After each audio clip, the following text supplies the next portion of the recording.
جب contact set ہوتا ہے تو بات سمجھ میں آتی ہے. حضرت عثمان رضی اللہ تعالیٰ عنہ نے ایک کنویں کو وقف کیا.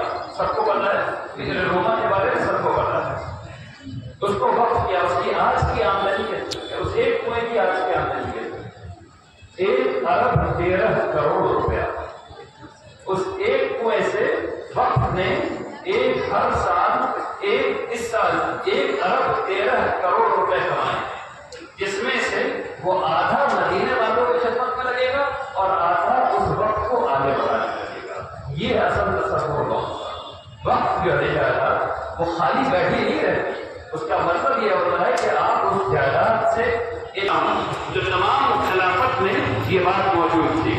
تو خلافت میں کیا ہوتا تھا؟ یہ ہوتا تھا کہ اگر کسی کو بچہ ہونے والا ہے تو اس بچے کی پیدائش میں جو لوگ مدد کرنے والے ہیں انہوں نے ٹریننگ کہاں حاصل کی؟ وہ جو دائی اماں تھیں بالکل جو نسل زمانے میں کہی جاتی تھی ان کو ٹریننگ کہاں سے ملی؟ ان کو وقت کے اسپتال سے ملی. اس زمانے میں اسپتال مستشفیٰ کہلاتے تھے اور کلینک کو مطلب کہا جاتا تھا. تو یہ لوگ وہاں سے جاتے تھے اور وہاں سے ڈاکٹر نرسز آتے.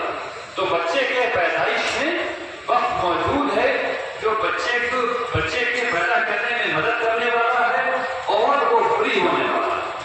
اب بچہ پیدا ہو گیا. اس زمانے میں اکثر یہ ہوتا تھا کہ والدہ کا انتقال ہو جاتا تھا بچے کی پیدائش. اب اس خدا نخواستہ اس بچی کا انتقال ہو گیا تو اب اس بچے کو دودھ پلانے کا انتظام کس کو کرنا ہے؟ اس کے لیے ایک الگ وقت بنا. اس میں جو بوا اماں آئیں گی جو اس بچے کو دودھ پلائیں گی وہ مفت میں نہیں پلائیں گی، اس کی اجرت دی جائے اور وہ وقت. تو پہلی جگہ جو مکتب کیا ہے اس مکتب کو وقت میں قائم کیا ہوا اور اس میں جو آدمی پڑھا رہا ہے اس کی سیلری وقت سے آ رہی ہے. اس لیے آپ کے بچے کی ابتدائی تعلیم ہو، اس کے بعد اس کو دوسرے مرحلے کی تعلیم چاہیے.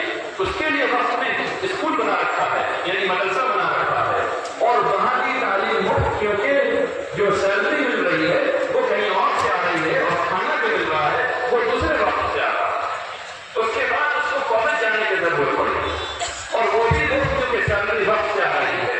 اس کے بعد اس کو شادی کی ضرورت پڑی اور اس کے شادی میں اس کی بیوی کے پاس کپڑا نہیں تھا تو باقاعدہ ایک وقت تھا میرے بھائیوں جو دلہن کو نیا کپڑا بنا کر کے دیتا تھا. اور سنیے ایک وقت تھا جو دلہن کو زیور دیتا تھا. یہ ہے وقت.